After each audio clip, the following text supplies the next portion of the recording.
Hello, everybody. Hi. This is being recorded, remember? So I can't say good morning or afternoon because I don't know when some of you will be watching it. But I'm glad you're here. I know who you are, and I really appreciate you giving up the time. As you know, I've been teaching osteo fitness for a long time since Miriam Nelson came out with Strong Women Stay Young. And there's so much growth in the research in osteoporosis that I cannot deliver what we need in a class. I try to spit out little pieces of information, but and just reading it from a website is boring. So I do these lectures every 2 months, and I hope that some of your questions will be answered.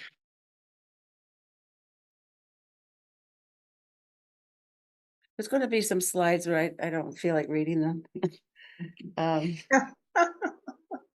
but I think you can definitely read for yourself. And so when I watch some of these programs, I hate it when they talk and you're trying to read at the same time. It's two channels of information that conflict. So if I don't speak, it's because there's enough on the screen. All right.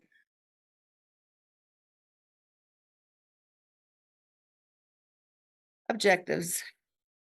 One of the objectives is to look as happy as the people on the left. This is a class that I teach live in Concord.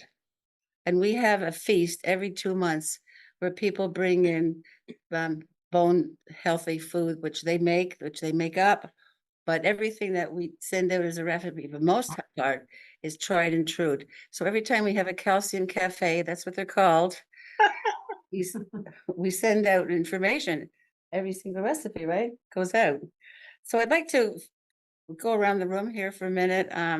We do have two models today, Anne in green and Kathy in blue. All right. So they will be demonstrating exercises as I probably talk and talk and talk. But we want to find out the difference between osteoporosis and osteopenia, how they make the diagnosis, what are the risk factors, stats, which are it's very depressing. I really want to skip over the stats. I'd rather look at outcomes. But anyways, the medication, of course, has to be addressed. But my drive into this field is the holistic treatment for osteoporosis and osteopenia. And we talk about fall and fracture prevention. That's the really great way to reduce your fracture risk. Exercise is vital, nutrition is vital, and the newcomer to the family is stress management. Even though we've known since the 50s that stress can cause an ulcer, they're now finding that stress can be underlying many medical conditions. And of course, osteoporosis is one of them. So this is what's coming up. The positive outcomes that I've received, I do take everybody's bone scan if they want to give it to me, and I store it and I chart it and I keep it.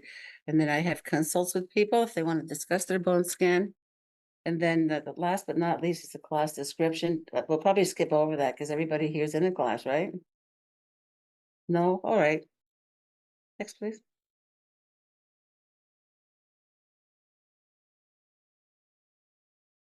The skeleton just danced. Did you see that? And did you see how flexible he is? Or she? Years ago, people thought bones were like steel pipes. It's only quite recently that they've decided that and studied that bone is flexible. It has some flexibility. And one of the factors that is responsible for that is collagen. And your body does make collagen, and some people like to take supplements, but the main fact is bones have the ability to be flexible. Did you know that, Anne? You've talked about it in class, so yes, I did. But was that news to you? Instinctively, I knew that they were flexible, but now I know why. Okay. Did you ever think that they're flexible before you heard about it, Kathy? Thought they were more rigid than they are. Yes, that was the old teaching. Yes. Okay, thank you. This is the osteoporosis identifying list. I think the part that you might want to look at is fourth down. It's the chronic and progressiveness of it. And people think once they've taken maybe a year of pills and medication that it goes away. We don't get rid of osteoporosis, and we don't get rid of diabetes, and we don't get rid of heart conditions. We manage them. And that's the same way with osteoporosis. We get a hold of what works for us because everybody's body's different. We get a hold of how much exercise, what nutrition works, how much stress management I need, how much outdoor work I need. You get a handle on how your program will work best for you, and then you keep it for the rest of your life. But what's the other advantage to this program if you're not having osteoporosis? Well, it helps with healthy aging. And that's another big topic. I'm not going into that. But it's a big topic. It's the other side of the page when you're reading about osteoporosis. You flip the magazine, it's all about aging. And I think the main thing what do they push in aging for exercise, Kathy? Walking. more And is than that anything. how wrong is that? It is. It Okay, so doesn't here's your really- new word, osteogenic. If the exercise builds bone, and those are the ones that we love in this class, those are the only ones that we teach, then you're not building bones. So swimming is awesome. Swimming is one of the best sports in the world because it uses every single muscle. The tennis and there's the basketball, they are not osteogenic. And walking, unfortunately, is not building bone. And most people walk every single day. Most people walk with their dog, without their dog, with partners. They go hiking on weekends and they can't wait to get out and walk, walk, walk. And all that time is wasted if you're trying to build bone. So we'll get into that. And Oh. osteopenia is weakened bone. We'll deal with that too. So here, Wow. the diagnosis is very simply done right now. All they do now is a DEXA scan, and they're picking up osteoporosis in hip, neck of the femur, total spine, lumbar spine, and wrist, which is called radius on your bone scan. And the World Health Organization has come up with minus 2.5 is the cusp between osteopenia on the left and osteoporosis on the right. So your low bone mass would be below minus 2.5, and anything minus 2.5 and up is considered osteoporosis. So the higher the number, the weaker the bone. Now, the radiation received from a DEXA scan is very little. It's less, much less than a trip from Boston to California. All right. This is rather new, trabecular bone, TBS is called. Knowing a bone scan result was not enough for most people. Like knowing the T-score was giving you the number and the amount of minerals per volume of bone. And it's the cortical layer of the bone that picks up the T-score, and that is the outside of the bone. Do you see that? Can they see that? Yep. Okay, it's like the skin on a squash, like a butternut squash, and the skin is the cortical layer of bone. Then you open up on the inside, and what's inside of the squash, Ann? It's the flesh And and fiber. yucca and seeds and Yeah. stringy stuff and everything. Okay, so consider that to be the trabecular bone. It's soft and spongy, okay? Yeah. And so now there's developed a way of measuring it, and it's a small box, and the facility has to buy it and attach it to the DEXA scan, but very few facilities have it. And of the few facilities that have it and have used it, they've given some kind of a result like 1.3 and said to the patient, you're normal. And then they say, normal what? And then that's where the conversation ends. So more research is definitely needed to have some flexibility with this discussion. But what they're trying to do now is take a score from the TBS machine and the DEXA scan and merge it into some kind of a reading that would give you the bone strength. So that was the main thing. How strong is your bone? And that's not indicated with the T-score. So you have to have the combination of the TBS and the DEXA scan to find out how strong you are. So are we going to wait around 20 years till they get this all figured out and make it as part of a regular scan? No. Okay, no. Okay. So, and what else can we do to find out if we're strong or not? We can lift things. That's See right. how, how good we are at everyday tasks. And notice a difference. What would Yeah. you notice, Kathy? Just carrying a bag of groceries. Is it heavier or lighter? how many, how well do I rack my suitcase? Well, you better start traveling, test that one. Yeah. Yeah, you better line up some trips, Kathy. I will. Okay, then we'll test your strength on the trip, okay. This is the most important thing. This is the screen with the box on it. See that? Dr. Merle LaBeouf is a major pioneer in osteoporosis research and clinical application. And she has been very impressed with her patients who are students of mine in the osteofitness classes. And when my clients go into her, first of all, she says, "Look at your posture. I can't believe it." And she makes a wolf call and brings in about 7 interns and menses and said, "Do you know how old this woman is? Look at her posture. What do you think her posture looks like, Ann?" Straight. It is perfectly straight. So Merle LaBeouf has been admiring my class for a long time. And she's also referred several doctors from Mass General to my classes because these doctors did not want the medication. I'm just saying, here's what she said in an email to me. Increased cortisol is associated with lower bone density. The end. Are you at risk? Just read it. And drink some water. Did you all get a tennis ball? You might be putting your foot on a tennis ball and rolling it.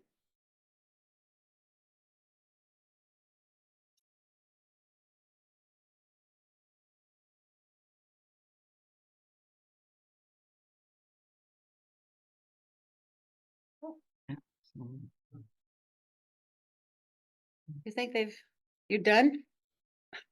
That last word is medications. We'll talk about medications. Please roll your foot on the ball, Eileen. Did you get a tennis ball? No, I better run downstairs and get one. Well, Thanks. wait till the advertisement. Okay. Now here's somebody pushing a rock. Is he strong or what? I would say yes. But we do have some conditions associated with low bone density. And I have said in the past that everybody's program for building bone is different because of your internal landscape, and your internal landscape, of course, depends on what organs are functioning at half mast or not at all. And then you have to have the list of medications that are going on in your body that would affect bone growth. So that's why it's not a straight arrow to just, eat calcium, exercise, and build your bone. These conditions, you may read hyper or hypoparathyroidism, hyper or hypothyroidism, type 2 diabetes, early menopause. Why early menopause, Kathy? The hormones. That's right. Because they decided at one point, let's give everybody estrogen. And then the unfortunate thing was, Heightened risk of breast cancer. that's and all right. other things. So they pulled that. Once in a while, a doctor will prescribe what they call a cocktail. It's a little bit of estrogen, a little bit of this and that. But, this is for a very complicated medical case. And then rheumatoid arthritis, cancer, scoliosis. Scoliosis is the mechanical reason because the spine is not straight, and all the tissue around that would feed the nutrients and feed the exercise into the bone are compromised. I had to bring in sarcopenia. I don't know why. Sarcopenia has come up in the news lately. It's been around forever. It's been around ever since people stopped exercising. The muscle mass disintegrates. On the left, we have a cross section through the arm. The little red segments are the mass of muscle. The circle on the outside is your skin, and the blue circle in the middle is the bone. Excuse me. So with unuse and misuse, you're going to have shrinkage of the muscle mass. So the muscles on the left are larger than the muscles on the right. And that's what sarcopenia is. It even gets worse than that. I mean, you can see some people, if they put their arm up, there's a bone and then maybe 4 inches of skin, and there's no muscle there. So muscle doesn't just grow and live. It has to be fed, and it has a lot of conditions. Sarcopenia. But the reason I'm mentioning it is because you cannot strengthen a bone without strengthening the muscle. So you're getting 2 birds with 1 stone now. You're going to get rid of sarcopenia and get stronger bones. It's a really good deal. We also have the medications that are associated with low bone density, and of course, long-term steroids, if anything, anticonvulsants. Usually those are long-term, and levothyroxine. I think that when you have a thyroid condition, you have to work closely with a really good endocrinologist and the SSRI antidepressants. Sometimes the medications can be altered or alternated or substituted with something else. But like I'm saying, you do have pre-existing conditions that have to be considered if you're taking any medication for osteoporosis. Why are we rolling our foot on the ball, Kathy? Because you have sensors at the bottom of your foot that help with your balance. Thank you. That's a good reason, isn't it? If you think of anything else, Anne, just put your hand up, okay? But in the meantime, we're going to go to the meds. The meds are really big. Fosamax was huge. And then there are all kinds of other meds that were on. They used movie stars to advertise them. And then they sort of pulled them off the TV, and people started talking about the side effects. Because of course, then they had time on their hands to notice the side effects. And a lot of people did not want the drug because of the side effects. So we do have the biphosphonates. Some people call them bisphosphonates. I hear both at conferences, so I'll use both. But Prolia, Evenity is one of the newer ones. And with every drug, they do find negative side effects.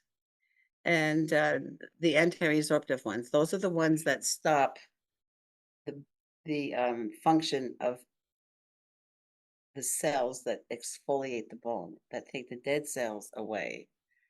And anabolics are drugs that build new bone growth. There's Forteo, there's parathyroid hormone. That's a brilliant one, but they're very expensive. And then there's Timlos. They're very expensive, and they do have their own side effects as well. But this is why you need a well-educated endocrinologist if you're going into the medications for osteoporosis. I'd like to point out here in the box, people used to come up to me and say, I'm so happy. I said, why? Oh, I don't have osteoporosis anymore. My doctor put me on a drug holiday. No more drugs. The thing was those people were getting close to on the verge of getting very bad side effects, maybe an arbitrary fracture of the femur or disintegration of the jaw. So they pull a drug, they say on drug holiday, and then they put you on another drug. It used to be after 5 years. Now they're shrinking it down. So the drug holidays start a little earlier. But the doctors are full aware of side effects and interaction with other drugs that you may be taking. So, they're on guard to make sure you don't have a negative experience, but the drug holiday, it does not mean you're done. All right.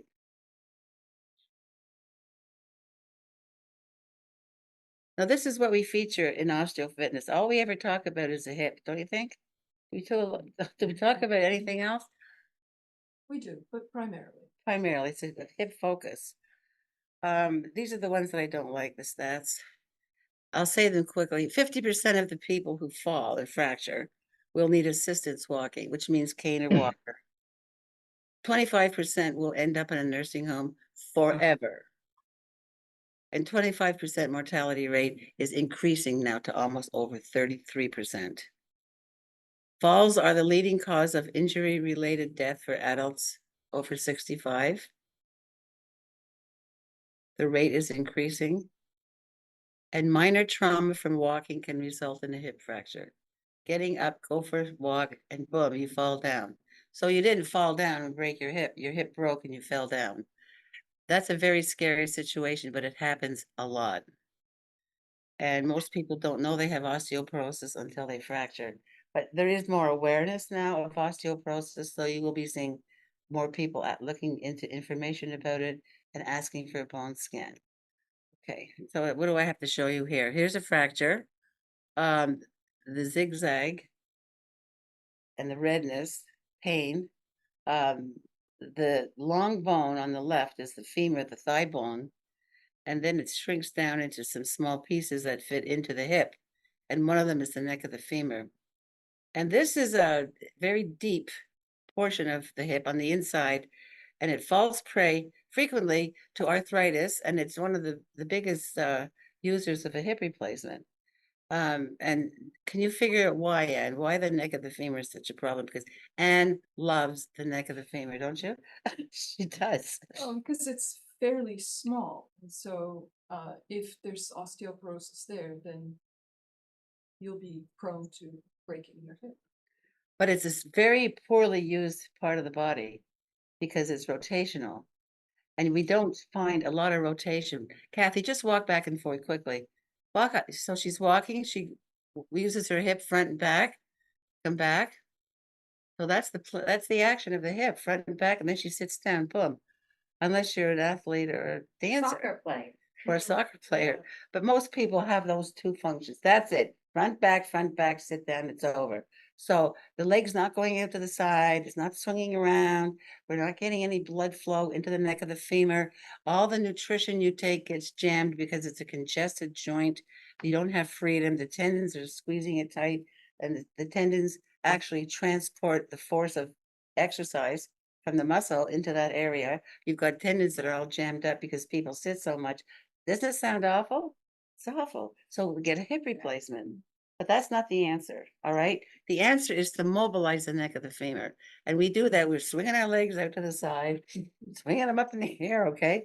This class. Beverly, just so you know, we can't see the models on the webinar. Those of us who are on Zoom. Can you We see can all- me? I can Well, see we you. We can see you, and we can see the slides, but we can't see Anne. And I don't know the name of the other model. Over here, girls. We'll make room, right? Okay, very good. All right. Well, we also have a silent partner here. I don't know if you can see Alice or not. Can you see I Kathy? can see myself. I can see Anne's head and her shoulder now. And we want to see your neck of the femur. My Where- neck- where are you? Well, I'm hiding behind yours. apparently. Oh, okay. No, I will semi.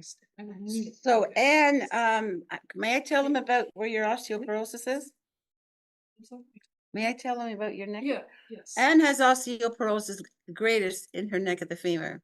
So she spends a lot of time in her extra on the weekend doing another session of the hip rotation and strengthening. And our class is crazy about hip rotation, I have to say. And I think people start to loosen up pretty soon once they've joined the class. That's enough of that. That's enough anatomy. Men, they get it too. Men are less likely to go and seek a scan. Women are more likely to seek scans after menopause. And generally speaking, men don't acquire osteoporosis till after the age of 70. And usually it's because their wife tells them to get a scan. But if somebody fractures, if a man's 55 and he falls down into the scans tank, he goes. So that I don't see a lot of men in my business, but I do study them. Okay. Anne, are you with a skeleton there? All right. Yes, it is. All right, we're going into, listen, did you say this was an hour, Gail? You didn't post it as an hour, did you? No. I hope to get it done in an hour, don't you, Kathy? Sure. She's got little new kittens at home, but we're going to get through this because I want you to have an overview of osteoporosis. Fall prevention is the fastest way to prevent a fracture, all right? And you can start your fall prevention and reduce your risk of fracture the minute you come into this room or that room or where I work in Lexington. And you start doing what? Posture exercise. We do posture and we do balance. So why don't you girls get started?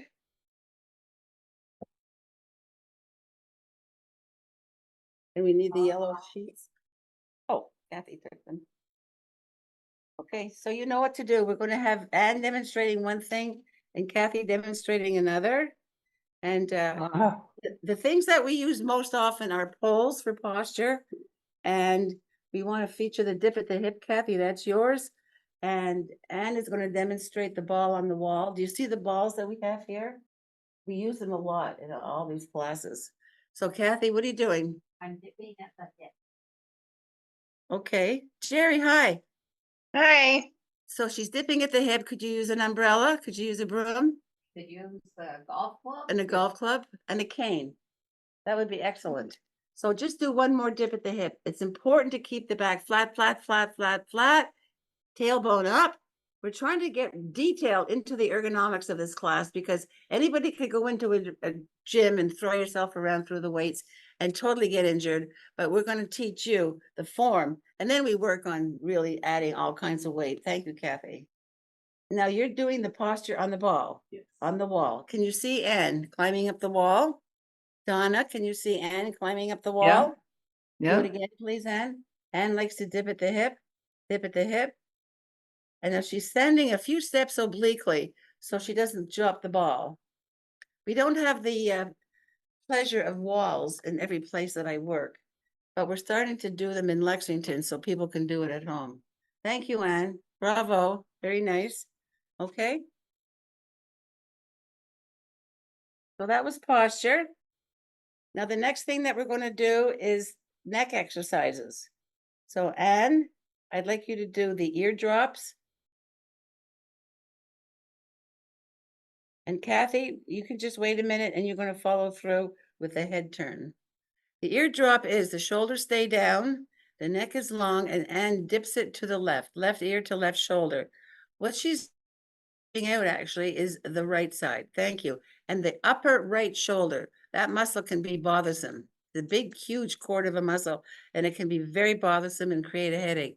So doing these exercises can alleviate some neck and shoulder problems. Inhale to come up, exhale and drop the other one. Now, are you feeling the stretch, Anne? Okay. Do you want to do it the wrong way? Anne doesn't like to do it the wrong way. Do it the wrong way once. Yeah, that's just okay. So she's So then you know you're doing it wrong if you don't feel the stretch. that's right. And a lot of people shrug automatically. I don't know why, but they do. I think it's fear or cold or fatigue or we are going to do a workshop on what causes bad habits. So I'll just leave it for then. Thank you, Anne. What are you going to do, Kathy? Going to slowly move my head to the left, Shoulder blades together. shoulder blades together, and you move your eyeballs. There's some detail here that you don't get everywhere. But you take your eyeballs to the very edge of the socket and you'll get another centimeter of head turn. Go the other way, please. Very nice. Eyeballs to the edge of the socket, look behind you and get another centimeter of head turn. Take a breath. Now, if you're driving your car and you need to look left because you want to, you're coming onto a highway, if your head doesn't turn, you're going to turn your whole body and then the steering wheel turns.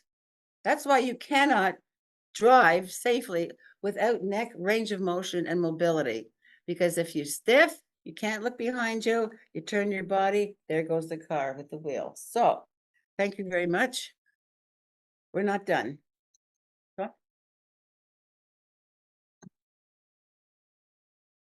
And the next thing that we're going to do is the eye and the hand coordination. That's very important for preventing a fall. We always have these balls at hand. Okay, so Kathy is going to bounce the ball and turn her head at the same time, standing in place.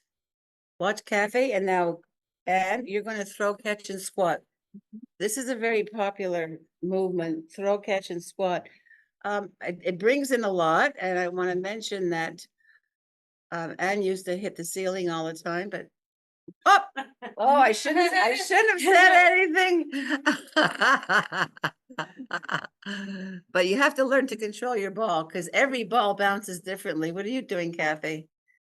Oh, you are turning your head. Okay, but the thing that's happening, aside from eye-hand coordination, is the vestibular part of your balance system is in your ear, and it functions with a fluid, a liquid that has to moisten the sensors for balance and tell your body where you're at. So if you don't moisten those sensors, like you're sedentary all the time, the fluid stays below the sensors. So this exercise helps you balance and high eye-hand coordination. Thank you, everybody. Are you still rolling your feet, Donna? Did you get a tennis ball? So, Me? okay. All right, you may come back here.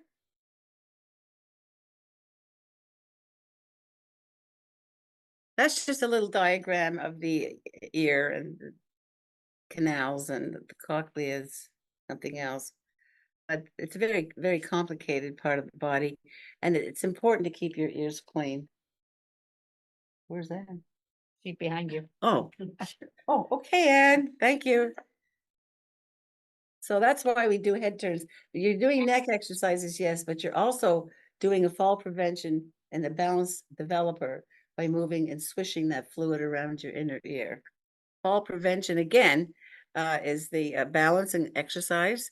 People have a problem with balance, and they think, I'm no good at this. Forget it. I'm not going to do this, and I'll fall over. But with balance, you have to stay with it and develop it. And would you read that, Kathy? Balance and exercise improve with practice. Daily drills improve balance and prevent falls. So daily means every day, right? Every day. Right, every day. So even if you go away on holiday, Eileen, or go to somebody else's house, you can definitely do your balance exercise. We don't expect you to drag weights around everywhere you go. Although my other model, Carrie, would love it, but we're not going to do that. But you can certainly prevent a fall by doing balance every day. And then we have dizziness, of course, that a lot of people have. A lot of blood pressure medication will cause dizziness. Your doctor, if he knows that you're suffering from dizziness, can give you another pill for your blood pressure. And you can also become dizzy from dehydration. You can also become dizzy from alcohol or narcotic use. If you have anxiety and not breathing well, you can become dizzy. And if you have a cold or sinus infection and or taking medication for the above, then you can become dizzy. So don't worry if you're dizzy and think there's anything lethally wrong with you. Most dizziness can be corrected. And in advanced cases, they do have special programs in physiotherapy for dizziness. Okay. Proprioception. And do we do this in class? No, Never. No. Okay. Should we try it? No. No. no. Okay. Well, let's just look at it. Isn't she wonderful? This is proprioception. This is understanding where your body is without the input of vision. And it's also important to know that putting your earring on without a mirror, if you can find the hole, that's proprioception with a good kinesthetic sense. If you can parallel park, Kathy, in one fell swoop, okay, that's good. Probably you know your distance from here to there without getting it with this measuring stick. So proprioception, because you don't always have your vision to help you. You could go into a show in the daylight and come out, it's pitch dark, and you've got to find the steps in your car. So you have to have an ability of your body to function safely throughout your environment and not trip and fall and say, oh, I couldn't see, so I fell. We don't want that excuse because your body has a backup system to keep you safe. And doing proprioceptive exercises is something that most people think is weird. And the one I like the best is walking backwards. And it's now been out in the press many times how good it is for you. So we advocate that. Well, there he is, walking backwards. There's somebody in your street that walks backwards, right, Kathy? Right. And didn't you go and clap or something? No. Oh, boy. I thought you did. No, I just noticed. Okay. So basically, the retro walking, don't we have a paper on that? Did I send out a paper? It's in a newsletter. I did a whole article on that. But it's good for you. It improves your gait. And if you have any kind of pain, joint pain in your, where would the pain be, Anne, that would be helped with walking backwards?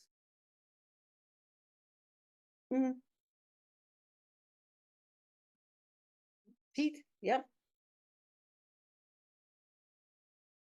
What does it mean? Beverly, it says reduces impact of steps. I'm not sure what that means. Well, there's a certain part, I think you put something like this. So many times your body weight goes onto each leg when you walk. And people are in pain with ends, hip, ankle, foot, and knees. So, and spine. So I think that what they mean by that is you're not putting that force down, and your body is so used to pain that it anticipates it. When you shock your body and walk backwards, you're putting the toe down first. The force is reduced immensely. So those joints aren't getting abused the way they are when you walk forward. Walking backwards, it strengthens your central nervous system because your brain is saying, what happened? Do we have to get somewhere? What are we doing here? Your body has to adjust to this as a mobility exercise. So you're putting less force with each step. And the motion of walking is triggered by different muscles. You're doing reverse muscles walking. When you walk forward, certain muscles in the front of your body lead. When you're walking backwards, you're starting with posterior muscles. So it changes the whole act of walking. Does that answer that? Oh yeah, that was a great explanation. Thank you. Okay, good. Did you write it down, Gabrielle? Okay, all right. But they use it in sports training. You know about cross training? Like ballerinas all had hip replacements by the time they were 25 because all they did was external rotation. Cross training has become popular. Ballerinas now lift weights, and football players take ballet. Isn't that wonderful? What a wonderful world. So it's just become aware, they become aware that the body needs multiple movements and not the same direct walk, walk, walk, walk, walk. So it helps your joints and gives you a feeling of accomplishment that nobody else on the street is doing it, but I can do it. Yeah. Okay. What about burning calories? Anybody interested in weight loss? It's more work for your body to try and do this simple task a different way so it burns calories. That's it. We have handouts that go along with this lecture. Okay. Now I put this in because she's walking backwards too, but she's walking on the edge of the ocean. She's walking on a little cement area, a curb or something, and she's like 3 inches away from the ocean. So is this where you'd want to start your backwards walking, Eileen? No, I would not. And she doesn't even have anyone to walk with her. So you want to practice your retro walking where, Anne? Probably in your house where you know what's around, And what would be around furniture, walls. for support? Perfect. How about clutter on the floor? Same thing, you'd want a good surface. And new kittens have to be put away.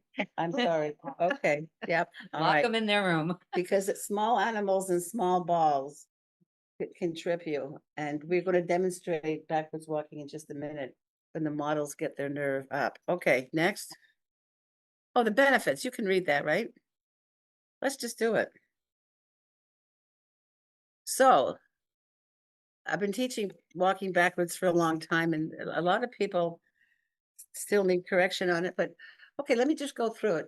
The first thing is to view your terrain, and you have to end point your walk. You have to know where you're going to walk and where you're going to stop walking. Have you got it?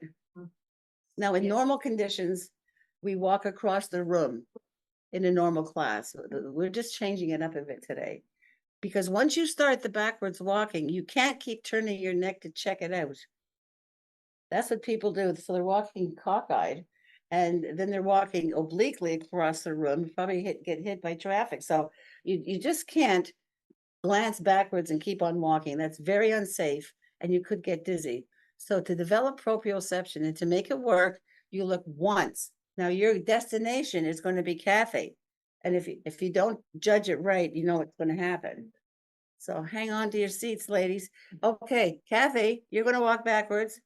Did you want to bump into Anne? No. Okay, do you not want to fall in the ocean? No. So visualize the line that you're going to walk.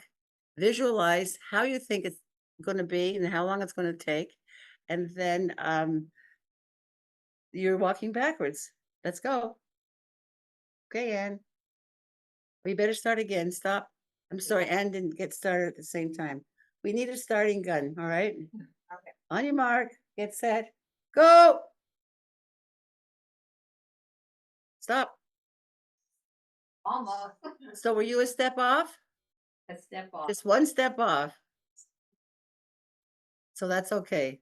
Let's applaud that. I think you did great. Yeah.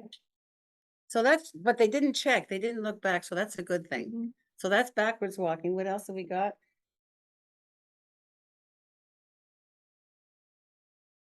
Thank you, Anne and Kathy. All right. So I think we've done that. What's next? Number 2. This is how exercise builds bone. Did you ever wonder why? We have to make sure Anne's in the picture.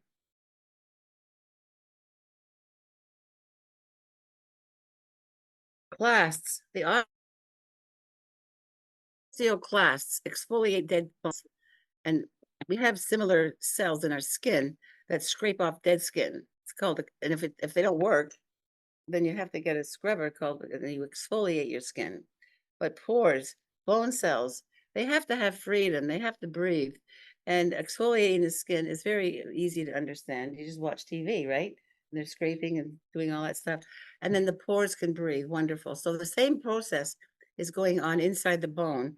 However, we can't get into the bone to manually scrub it. So thank heavens, nature has provided us with cleaning cells called osteoclasts. So what they do is they drag out the trash. That's all they do is take out the dead cells, take out the dead cells. And then we have the osteoblast bringing up brand new baby cells. How's that? Only as children, we are overloaded with osteoblasts. And then as we age, the reverse happens. We're overloaded with osteoclasts, taking away bones. So you have some drugs that will look at the osteoclasts and prevent them from scraping away dead cells. But what does happen is an accumulation of crap bone. So they're not going anywhere. They just build up and they build up. It's sort of, it look like a little density on the scan, but it's not good bone. And you have the possibility of fracturing, even though you're on those drugs. That is the first side effect of Fosamax, arbitrary fracture of the femur. Now the femur is where, Kathy? Upper thigh. That's right. And it's the strongest bone in the body. All right. So now we need to have osteoblasts. Some drugs will build osteoblasts. We saw those on another slide. The Timlos, which I said was very expensive, and the parathyroidism, hyperparathyroidism, and parathyroid hormones will build the bone cells. But every drug has a different action on some process of remodeling. That's what we call the bone. They can take the osteoclasts and kill them, or they can prevent them from even emerging, or they can trim them down when the osteoclasts are emerging and stop the process of clearing bone away. So that's what happens though with exercises. Into these bones come tendons, yellow, like white tendons, and they are transporting the force that has been put on the muscle, usually with the strength of whatever you're lifting. And that is transferred through the muscle, through the tendon, onto the bone. Now, I told you that, or Kathy told us, that bones were flexible. So as the bone starts to bend under the force of the weight, the body goes crazy and into a frenzy and said, imminent fracture, imminent fracture. And then your body will just shoot out calcium to strengthen it. So if you don't do your exercises to extreme fatigue, and you think that exercise is just recreational, like bowling, you're not going to gain bone. You have to have mean instructors, right, Kathy? Yes. And Anne? Yes. Really? Yell, yell, yell. More. But it was not us that invented it. It was Miriam Nelson from Tufts University School of Nutrition and Science that wrote Strong Women Stay Young. And that's where they came up with this fabulous concept that you need to go to extreme fatigue. So that's why we go and go and go and go. And we sort of figured it, or Tufts did, that around 24 reps would give you extreme fatigue. Once that extreme fatigue is met, the muscles can't do anymore. That it was measured that that amount of force was building bone. So we make sure people work hard in the class, and we make sure that people go up in weights. That's usually my job. And people don't like that, and that they want to stay in the comfort zone. So fine, if you're dealing with an injury or in PT or something, but for the most part, we need to go up in our weights. And that is my job with anybody I work with, to question what they're lifting and suggest another weight. I don't make a lot of friends that way, but that's okay, because I'm in this for your bones. How's that? Do we need anything else out of this? Okay, this is important. Not every type of exercise builds bone. I hate to use the word exercise. It should be very, very specific, like strengthening, like cardio, like stretching. The word exercise means nothing anymore. So here we have strength training. There's two types of strength training. One is weight training. And what's the weight training, Kathy? It's your own body weight. That's right. And you girls can get up there because we're going to demonstrate squats and resistance training, Anne. Is with weights or bands sometimes, That's but right. we use weights usually. We use hand weights, and some of the gyms use bilateral resistance machines, but those are not, they're really not advocated for osteoporosis strengthening. The hand weights have really outdone all those gym equipment. So we also, we can handle injuries better if we use individual hand weights.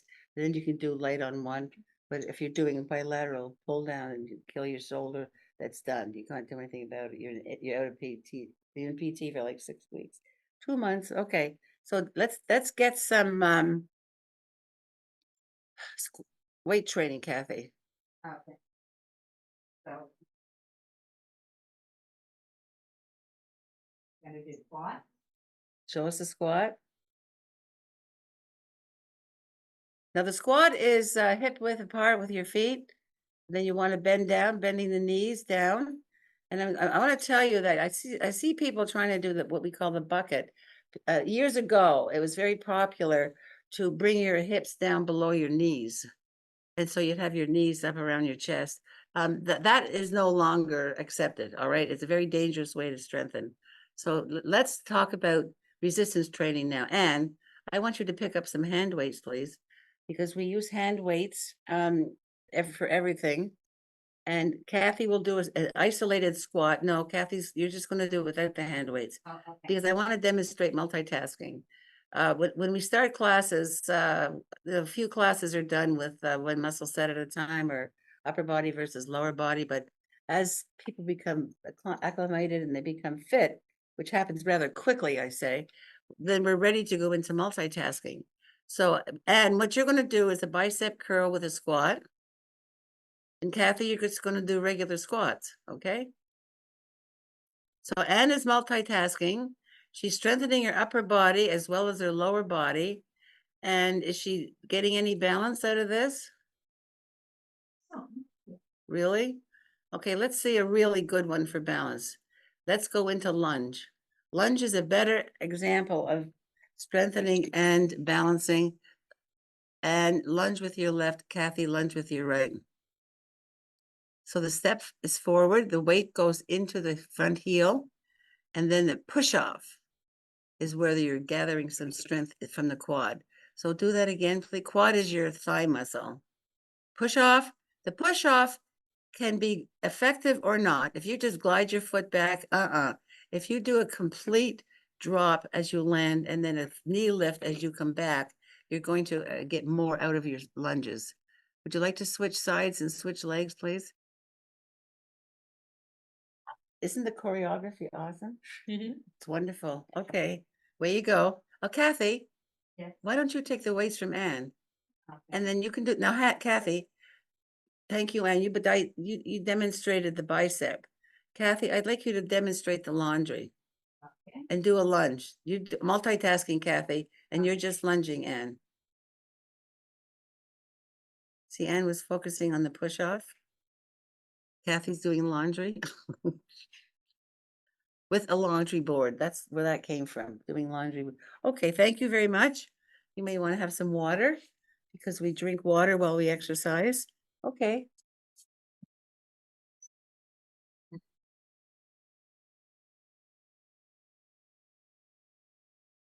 I think people at home could be drinking water as well. So there are the two types of strengthening. We did talk about weight training and resistance training, and there's a few other terms that the industry of exercise uses, like concentric, if you're doing the bicep curl. We also do another type of strengthening called isometrics, and that's when we do just like standing on one leg or something called the plank. Let's go, Ann. Let's go. Next. Nice, Eileen. Is that a pizza? Oh, can you see me? I didn't think you could see me. You're I- eating pizza. Okay. I'm not. I'm just picking up a box. Oh, okay. That's okay. That's okay. All right. That's okay, Eileen. All right. Now here we have the extreme fatigue. Don't forget, there's a category of people, we just watched the Olympics. That population is not considered normal. All right. So you never want to, do those gymnastics. Okay, Kathy? Okay. All right. But those people suffer later on in life because they kill their bodies, but they get rewards for it. But unless they train with extreme caution, they have injuries. But with the extreme fatigue, you cannot do one more repetition, and then you do one more.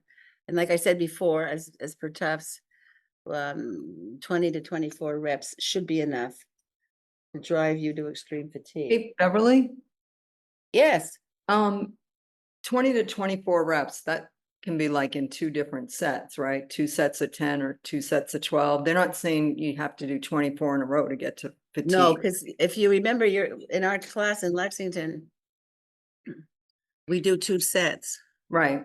Now, or one side of it, like we'll do some exercises with the cuff on one leg, but we'll do the same exercise for the upper body with the cuff on the other leg. And we'll do 12 on one side and 12 on the other, and that will give us our 24. But I'm sure you're not paying attention to the math in class because there's so much to go through. But believe me, we are getting 20 to 24 reps on each exercise, but we split it up. But if you were to do it at home, so if you were doing your left leg, you should do to 24 and your right leg to 24, like 2 sets of 10. No, on you would each do the side. left leg to 24, period. Well, I mean- that's what I'm asking. Okay. Now, the thing is if you don't get to extreme fatigue, then you need heavier weights. And if you get to extreme fatigue after 6 reps, you're trembling, can't move anymore. You got to extreme fatigue in 6 repetitions, that weight was too heavy. Yeah. So I'm always trying to watch who's struggling, who needs more weight, who looks like they're giving it their best and who's not.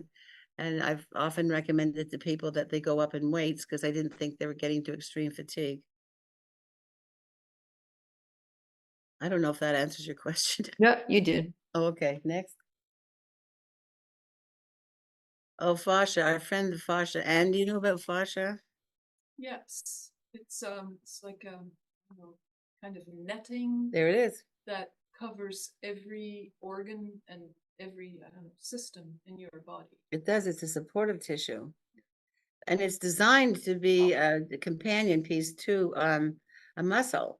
But when our muscles get distorted and misused, the fascia cannot adhere to the muscle, and it separates and it slips and slides and it forms little balls and lumps, which are called adhesions. And any kind of trauma like surgery will definitely cut through fascia, and the healing process can be very painful because of the adhesions. And many surgeons have to go back in and reoperate and clean out the adhesions because fascia can just get in their way. And people have different tendencies to have adhesions after trauma. Just staying in bed for too long and you turn over, that could disturb the fascia. So it's a tricky tissue. I hate it. But anyways, as a massage therapist, I have to deal with adhesions in soft tissue. And reducing fascia when it's abnormal is a little bit uncomfortable. And it may be something you've heard of, the Graston technique, but if we're trying to free up a muscle, I have to free up the fascia too. But what they say in the literature for osteoporosis is movements such as lunges and resistance are wonderful for fascia. And strengthening is ideal for fascia. And hydration prevents fascia from becoming painful. So that's it for fascia. The thing about exercise is we try to find the muscle and the tendon going into the bony part of your skeleton. That's what the research did. We don't just do flailing around with weights. A lot of people say they go for walks with weights and swinging weights over their head on the street. That is the worst thing to do. what are we doing with Bon Jovi here? Would you point to the neck of the femur, Anne? It's here. Okay, could you move his arm for a minute? He doesn't mind. No, So Anne is touching the neck of the femur, and this is an area that has been researched. It needs strengthening, it needs lubrication, and it needs mobility. So when we circle it, we have exercises that target that little wee spot to build bone in the neck of the femur. It's a very hot spot for osteoporosis, lumbar spine and neck of the femur, hot spots. But Anne, you have developed a lot into your neck of the femur routine, right? yes. More weight, more rotation. Okay. So the main thing about this class is it has to target osteoporotic sites. There has to be an exercise for every single item on your bone scan. And that's what this program does. We don't fool around with beauty exercises or what they call vanity exercises, or let's all reduce our waist and reduce our thought. No, we don't do that. We build bone. But actually in doing so, you could become better looking, right? And a little trimmer, and you're taller and straighter. So there are a lot of vanity benefits. Next, what did we show that for? All right, so these are the exercises we do not do. We do not do any kind of a crunch or sit up. Twisting of the spine is also not done. I think I mentioned it in one of the classes today, that your backswing and pickleball and tennis are very bad for the spine, as is golf with the swing. So twisting of the torso is a no, no, and no. So we do not do these exercises, although everybody did them in the 60s, right? Right. For 100, 200 times. Have somebody sit on your feet. How do we get up now? And If we are lying on the floor, or say a bed, we turn onto our sides and then push ourselves up. we'll see that later on, I hope. Okay, next slide, please. This is a twisting of the spine. These are two yoga poses that are popular. Then there's the pigeon on the bottom. That's a very dangerous, in fact, that is definitely a sure bet to have a compression fracture in your neck of the femur doing the pigeon. Pilates, good old Pilates. Everybody did it, but it unfortunately has that crunch of the spine, that V formation, the V's and the pumps, the 100s and Pilates. They're all bad for the spine. So if anybody is needing a posture Pilates class, I would just suggest you never lift your spine. Don't do those V formation. Keep your back on the floor and do whatever they want with their legs. But we do not recommend a general Pilates class. Also, not all Pilates instructors and not all yoga instructors are well educated or thoroughly educated in the contraindications for their exercise program. So I leave it up to you. Next. This is so popular, swimming and walking. Does swimming build bone, Kathy? No, No, but it's still a good exercise. it is, and it uses most muscles of the body, so it's considered the best exercise from that point of view. But there's one thing, Anne, do you swim in? No. Not a lot. And it's not no, but much. if you do a very forceful twist when you're doing the they used to call it the crawl, it's not freestyle. Any kind of an abrupt rotation would be bad for your spine. And walking does not build bone. So would Kathy and both stand up and walk towards your audience and show us walking with a lunge. Kathy, you're going to lunge with your left leg and you're going to lunge with your right leg. Now do some walking. So you can take your regular walk and you can add 10 or 20 lunges in your walk, but you would always do the same leg for 10 or 20 reps. How's that, Donna? Yeah, you're making me want to ask a question now, because I always walk around a track, but I try to mix it, like every few minutes I'll walk and then I do a light trot or try to run. I can't run right now because of certain PT issues, but that's what I was trying to do. So you're doing that for cardio development. for cardio, but That's what that also does. a little bit of a run helps though, doesn't it? If you're, Not the kind of running that you're doing and what you're describing. Okay. You'd have to do it for 20 minutes or so nonstop. So do the walking for cardio, but if you want to build bone, do lunges during your walk. What the girls are doing Oh, right so even the quick running, doing a few minutes of running, few minutes of walking does not build bone? correct. Wow, okay. Bone's pretty particular. Okay, is that enough? Yeah. Was it a nice walk? Oh, good. The hard part about lunge walking is trying to find someone who'll do it with you. Most people Yes. have walking partners that don't want to go through all this, so do it on your own if you have to. But if you're doing a lot of time on a track, walk, walk, walk, walk, walk, add the lunges, because then you're going to build bone while you're doing something you spend a lot of time at, instead of just wasting it. Okay. I mean, doing other things is cardio is excellent, and endorphins and fresh air. But my talk is all about building bone. Next. Does anybody want to stand up, move around, walk around? Okay, it's time for more exercises. You can join us if you want. What are we doing now? Oh, we're on to, relaxation. No.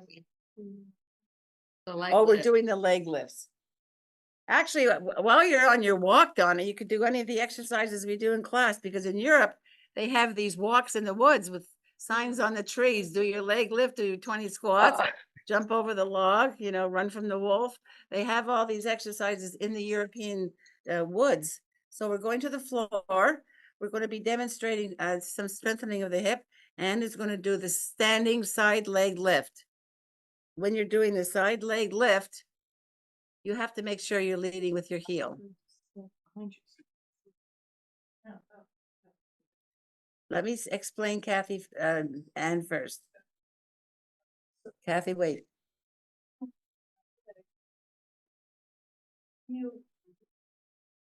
Kind of odd, isn't it? Point where you feel it. So that's a big hip bone. The pelvis is gigantic. You know that. It's gigantic. It's like a big salad bowl. But there's like 100 muscles that come off the total hip. So we have a lot of leg exercises in all of our classes. And this is an excellent one for the total hip. And if she turns her foot in a little more, it's neck of the femur. Oh, thanks, Anne. Of course, we would do both legs in class. Kathy, show us the sideline. And trying to get the heel to lead is key. So that's called turning in the hip. So we call it internal rotation. If you want to touch the toes first, Kathy, land with the toe. Now she's really doing internal rotation. Okay, land with the heel, that's external rotation. But we usually start off with just a regular leg lift, and then we detail more of the landing choices. All right. Now, while you're down there, Kathy, would you like to show how we get up from the floor? We come up via the side, and then she'll stand up. Take a bow. Both of you, thank you. That was great. It was really great. Okay. Is it time to relax or what? Are you interested in relaxing? Why not? Pretend you've had a stressful class this morning. Okay, we are going to do something that's so common. Everybody seems to know about it, but it works. That's the main thing. It works and it works and it works. And I'm just going to have you join us. You don't have to watch the models because they're going to be breathing, and there's nothing worse than watching somebody breathe. Okay, it's just so boring. So if you all join us, we're all going to do this. Close your eyes. And if you're sitting, make sure that you're sitting on your sits bones and that the shoulder blades are together and that your lungs are free, and you're going to breathe into 3 through your nose. Exhale to 5 through your mouth. Repeat it.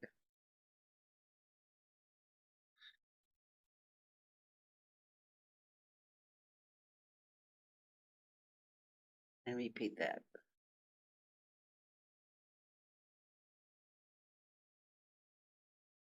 Now, breathing this way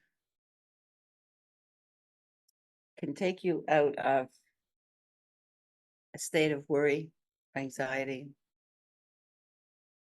breathing too shallowly or too fast, getting a headache. And the main thing with this is the Herbert Benson breath, is you want to prolong the exhalation.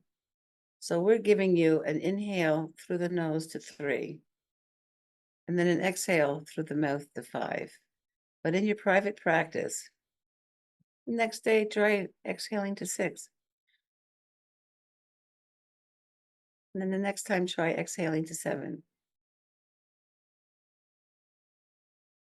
So for some people who've been doing it for a while, they're now exhaling to 12. And the more you exhale, the more you can relax. So this is a very good treatment for blood pressure, because that was Herbert Benson's main goal, was to teach a breathing exercise that would reduce and maintain normal blood pressure without medication. That was his whole incentive. And his book has been edited 7 times. It's called The Relaxation Response. It's all about 3 and 5. There's there's 125 other breathing practices. And this is one of the simplest ones. It's easy to do. There's another one that we'll kick around sometime. It's the Andrew Weil 4, 7, and 8. You may have heard of that one, but we're sticking with 3 and 5 today. All right, take a breath, please. Now we're going to do another relaxation technique. It's called head tapping. And I'm teaching it with people sitting up. When you're sitting in a chair, can you feel your sits bones like a little golf ball in each buttock? You won't feel it when you're sitting on an exercise ball. Are your feet flat on the floor? Can you wiggle your toes? I work with a model in Lexington, and she's always talking about toes. What does she talk about? She talks about shoulder blades, pull your navel in, and wiggle your toes. That's what Carrie loves to sing about. But the toes are important because it grounds you. Shoulder blades are important to pull them together because that sets your spine up and you can breathe better. And then the navel coming in, that's up to you to do that throughout the day. When to do the navel contraction is when you're exhaling. You want to pull the navel in and add it to your exhalation. So that would be a little core tip. The next thing we're doing is called head tapping. I'm doing this because people love it. I've been teaching this for 12 years. It's actually an excerpt from a whole program called body tapping. So we're going to just do the head tapping. If you're going to bend over, you might want to dip at the hip and then just put your elbows on your thigh so that you're not bending your spine, and start tapping your temples. Your tool here are the finger pads. So I will coach you around your head. If you start with your temples, keep your feet flat. You're dipping at the hip. Keep your breathing even. And find a tempo of tapping that's comfortable. And then come down to your eyebrow, the outer eyebrow, and start tapping towards your nose, tapping in and out. Because relaxation, remember what Dr. Merle LaBeouf said, cortisol, the stress hormone, will prevent bone growth. So the more that you exercise relaxation, the more benefit you'll receive from your nutrition and your strengthening. We're going back and forth over the eyebrows, following your eyebrows because there's a lovely bone under it. And you want your fingers at right angles, so the finger pads are doing the tapping. Now come up to this temple, and we're going to go across the hairline and just come back and forth from the temple to the middle of your hairline, then go back to the temple, and come on back up again to your hairline. And now take 4 fingers and just arbitrarily tap all over your forehead. Tap, tap, tap all over your forehead.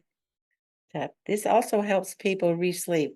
If you've gone to sleep and you wake up and can't go back to sleep, this works as a re-sleep for many people.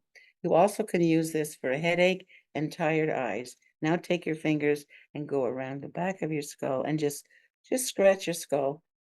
Scratch it, move it. Use all 5 fingers and stimulate your scalp. Now take your hands and rub your hands together, trying to get some heat. And then you place your hands over your face. Just notice the darkness. Keep your eyes closed. And take a deep breath. So I would say for now, I hate to look at the time. Did we go over time?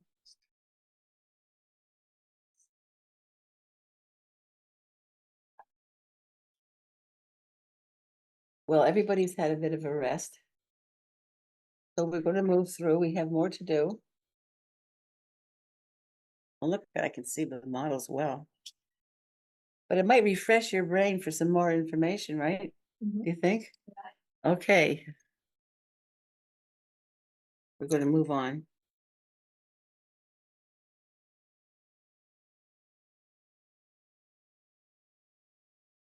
Calcium, 1200 milligrams. This is in a handout. So I'm not going to say much. There's a giant handout that comes along with this lecture. So you're going to get handouts on things that you need to put on your fridge. 1200 per day, boom. 900 from food, boom. Why? Because calcium supplements are dangerous. Calcium supplements have a bad history. And mind you, it was years ago. Some scientists say forget about it. Other people say no.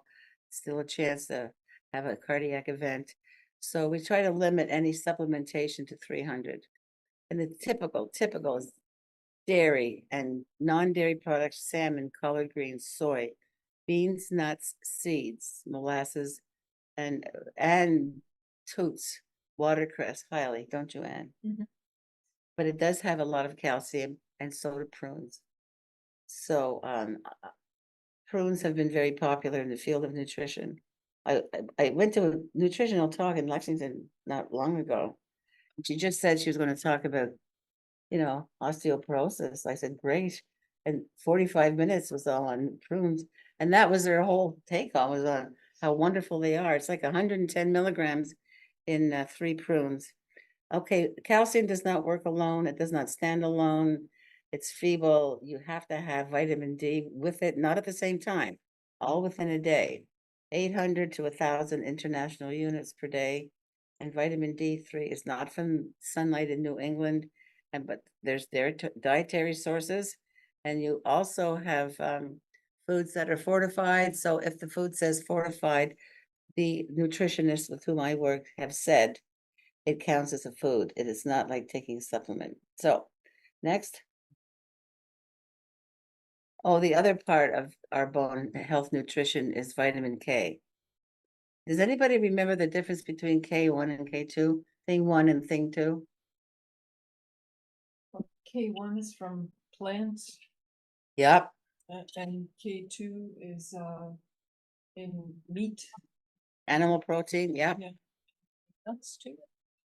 Not so much, but fermented foods. I want the big categories. So it would be animal protein and fermented foods. And we have a whole list of fermented foods going home with you in your take home. Right, turmeric is a plant. It's been on this earth for a long time. It's very popular in India. And they claim that a lot of turmeric in the Indian diet is responsible for low levels of arthritis. The turmeric has just recently come into Western nutrition, and not a lot of people like it, like shaking it on their food, so they take the capsules. It does have other benefits as an anti-inflammatory, antioxidant, which is all good. And of course, osteoarthritis and irritable bowel syndrome have been helped with turmeric. It needs black pepper to be totally effective. And usually if you buy the capsule, the black pepper's already in it, okay? And oxalates have become popular for some reason. They've always been part of the treatment program for anybody with any renal conditions, any kidney problems. They've been taught from day one, don't eat oxalates. But do you know about oxalates, Kathy? I know, if it's in a food, it can prevent the calcium from being absorbed. That's right, it can put its claws around calcium. And can you add to that, Anne? Well, that's why spinach is not considered, so, I mean, greens are really good for you, but spinach has high levels That's of right. oxalates. So in the world of oxalates, they grow naturally in plants. And one of their functions in plants is to make the leaves poisonous to animals. And another thing that it does is it changes some kind of aluminum level in something. So it's in plants.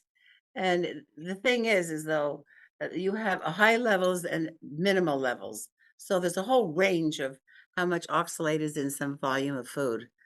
And like Kathy says, the bad thing about it is it grabs calcium and strangles it. It can't get into your bone. So we don't like that. We don't like the high levels of oxalate for that reason. However, oxalates are water soluble. If you heat them and put them in water, they loosen their effect on calcium. So I'm saying, and I've asked a nutrition this, she hasn't answered me, but you say that heat will reduce the effect of oxalates on calcium, and so does water. I asked her, would the almond milk be more beneficial than just almonds? And she said yes, because of the water that's in with the almonds. Then I asked her, what about roasting almonds so you could have roasted almond butter? And she hasn't gotten back to me. So they do say high heat in the research, so if you want to have a little bit of crunchy almond butter and enjoy it, and you're producing endorphins because you're so happy eating it, that would be a good thing, and it's not a stress thing. You don't want to worry about what you eat and have a negative effect on the digestion. And so if you have a lot of oxalate, that's I mentioned kidney stones, and I guess the research says that vegetarians are at a high risk for eating a lot of oxalates. What you have to do is you have to know the levels, and spinach was always in the category of a calcium source, and then they traded it over to magnesium. So we don't have spinach in our calcium list anymore, but we have it as a magnesium list. And um, we also have fiber from spinach and iron. So it's a very good food. I think that's enough. There we go. Food's high, food's low. Everything I like. The thing with spinach though is if you cook it, like the heat reduces the hold of oxalic acid on the calcium. So we recommend that the spinach is heated more than just salads all the time. But if you It's take a crazy. plate, put spinach on it, and put your hot food on it, that's enough to cook the spinach. Fresh spinach cooks very quickly. And just if you're concerned about what you're eating that has a high oxalate levels or not, just eat more calcium. All right, eat more foods that have calcium. Limiting sodium and sugar is very helpful for promoting the effect that these nutrients have on bone. And they're starting to add, just take adequate amounts of vitamin C. There's the boiling and the soaking and being water soluble. And if you have to have raw almonds, eat them separately, 4 hours after you've had a meal. All right. This is all from the Bone Health and Osteoporosis Foundation. And I'm just going to put up stress again. I've talked about stress a lot today. I'm getting stressed out by it, aren't you? But This stress nutrition stuff is stressing me out. What is? This nutrition everything that's, good for you in one respect, like to control your blood sugar, you're supposed to put, for example, nuts on it. A lot of people throw nuts into a lot of things, and almonds are supposed to be really good for your heart as well. It's there's just a lot of, gets to the point, I think, in life where you can't really eat anything. Well, that's a possibility. Well, I'd like to say that as far as the nuts and everything for sugar, the trick with eating sugar is to have fiber. So that's what the nuts do, is they add the fiber, so the sugar And the fat though, right? And the fat, you and gotta. take insulin out of your pancreas. We're talking sugar, not fat. Sugar, one thing at a time, please. So when we talk about eating sugar, add the fiber. If the nuts aren't the best fiber, then eat an orange. So you get the sugar from the orange, and the fiber from the orange slows down that pancreatic surge of insulin, which you don't want. You want your sugar level to rise very slowly. So just pick a different fiber. Well, what about the, we could argue this. All day. What about the sugar in an, oranges are very high sugar, aren't they? Eat them because you need the vitamin C. What makes the sugar in orange palatable, it's because it's delicious, but also safe, is that it's a fructose. It's a natural, simple one molecule sugar. And it has not really, you're talking about refined carbohydrates are really bad. This is a simple one called fructose, but plus it has the fiber in it. So it slows down the effect of sugar on your body. You will not get a rise, see? That's just sugar. I'm not going to talk about fats. The only thing about fat is low-fat foods are to be avoided. This is what the BHOH recommends because they start adding what? They add sugar. Right. They add chemicals to low-fat foods. The other thing is the vitamin D is one of the 5 vitamins that are fat soluble. So if you don't have adequate amounts of fat in your body, that wonderful vitamin D we just talked about goes in and out and says goodbye. And then you're going to have the calcium saying, where's my assistant? I need my assistant. So I agree with Donna. Don't we all agree with her? Nobody knows what to eat anymore. Right. But how about that? Everything in moderation and variety. Lots of variety. Yeah, I have no problem with that. This is the first that I've seen though, even like that. Well, the almonds is shocking, the lentils is shocking, but I guess that's why I'm here. Well, you're not alone. We're still living and eating, right? I think what is strongly recommended is write out a food diary for 4 days. Do I have a food diary on my website or what? Well, you know what a food diary is. It's a journal. You write the date, the time, Yeah, food that you ate, I how have much. I see a nutritionist every 6 Well, or then or go so. and see her. But I think, you got to add what's your mood? What's going on? Are you tired? Are you mad? Are you angry? Because your emotional status when you're eating affects the effectiveness of the nutrition. It will turn it into toxins if you're not in a peaceful environment. So keeping a journal, all you need to do, ladies, any men in the class? No. Is 2 days of a week because they're usually typical, and then 2 days of a weekend. So you need 4 days of writing out your food, and that's going to give you an example of what you as a food consumer like. How's that, Donna, and everybody else who's listening? Yeah, I'll give it a whirl. I think if we could get some small groups together to go over the nutrition, because people seem to adapt to the exercise very quickly. The people are learning it in class very well. And the nutrition is the hardest part. I'll try to come up with some kind of how about a support group, Donna? We'll have Yeah, have a calcium support group we because we do. you know what? I stopped drinking milk and eating fat cheese like years and years ago because it was supposed to be healthier for you. And now, this is why I'm in an osteo fitness class because that was the result of not having milk and cheese. And We're going to send you a list of cheeses that are fermented, right? In the take home. so low fat. So okay, yeah. you know what? We can't be here all day because we have to go home and make supper, Donna.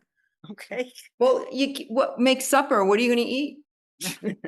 Well, Anyway, write it down. Maybe we'll have a supper contest or something. Anne knows what to eat. Anne Yes. Well, Anne eats soup every meal to no, open up with her dinner. digestion Just or with for dinner. Yeah. And then she has vegetables and animal protein, right? Right. And And a grain. So we're going to work on this, Don. It's not over, okay? But don't stop eating, promise? All right. Thank you. Okay, what's next? Is somebody stressed out? Okay, we've done enough on stress. We've done the breathing. You have to get out and walk. You have to do lunge walking. What else?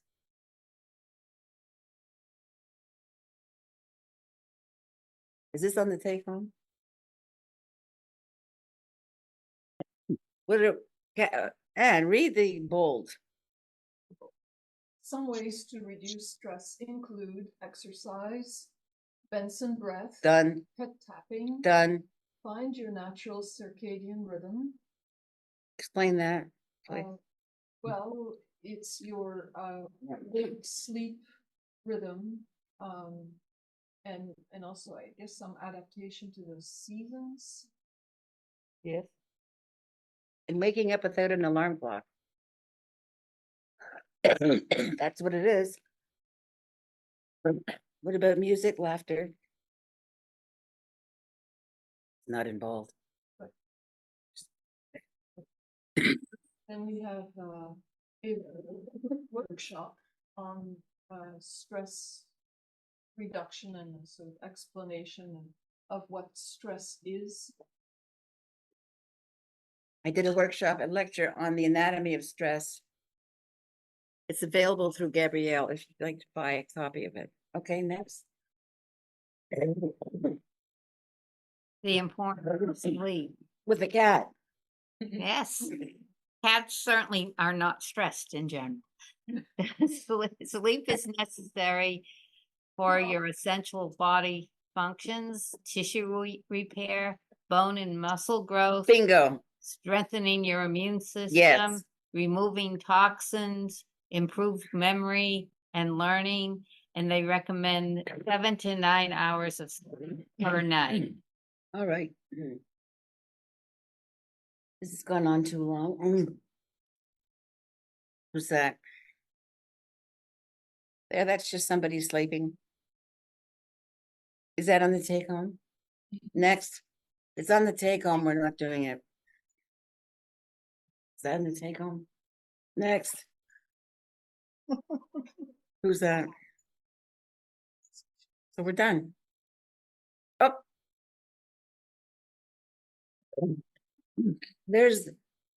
Tell us, Kathy, about that.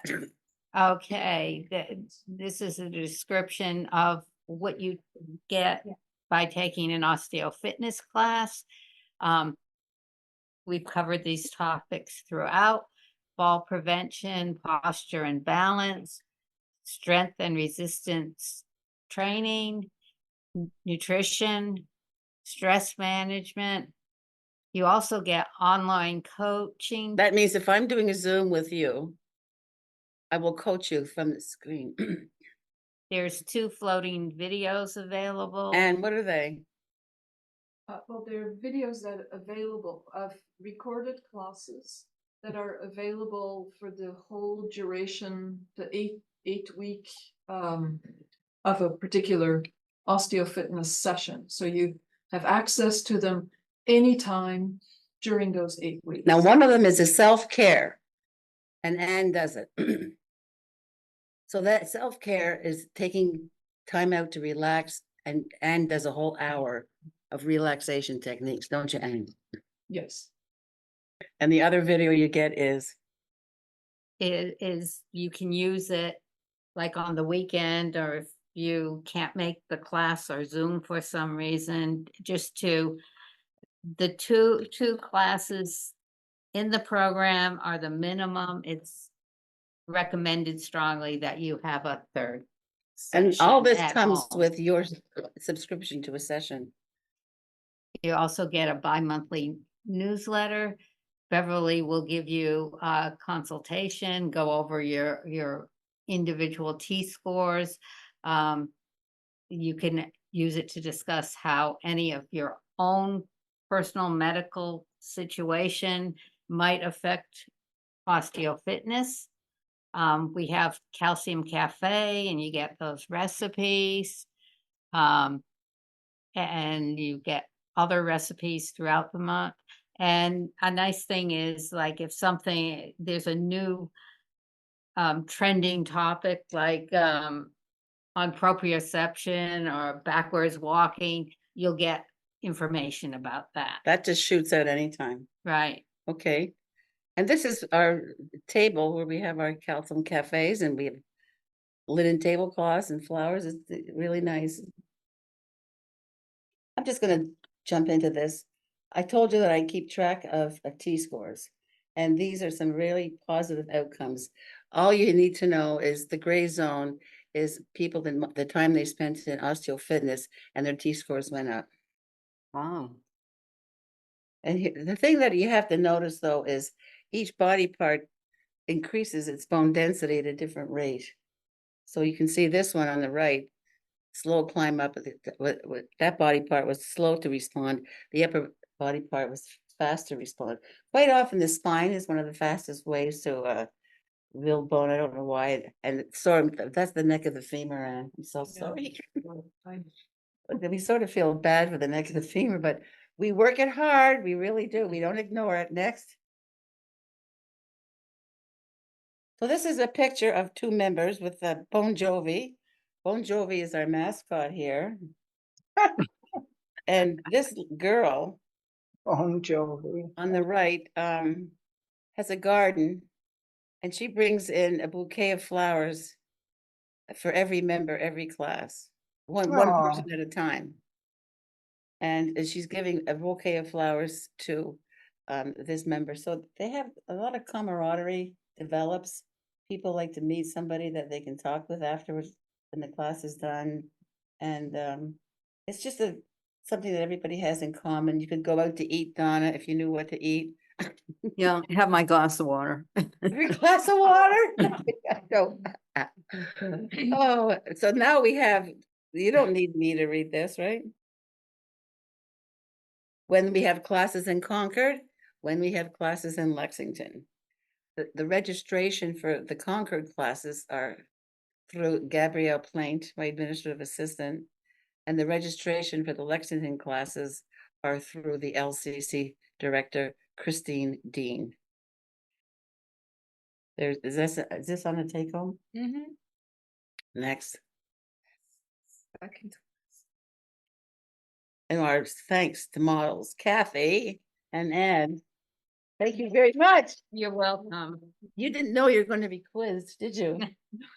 I think they did very well. So do you have any questions? I'm going to ask our lady here first if she has any questions. I don't. I look forward to getting the handout and I really have to go. Thank you for Okay. coming. Thank you, Alice. Thank you so much. Thank you all. Thank you, Beverly, Ann, and Kath. Thank you, Beverly. This was excellent. Thank you. Oh, you're welcome. You're so Right. welcome. Always All right. Well, I Yep. look forward to your questions at some point, or maybe see you in class sometime. We'll see you Friday, Beverly. Thank you, Beverly. I can't Bye-bye. wait. Good audience. Thanks a lot. Thank Bye-bye. you. Bye. Bye. Bye. Thanks very much.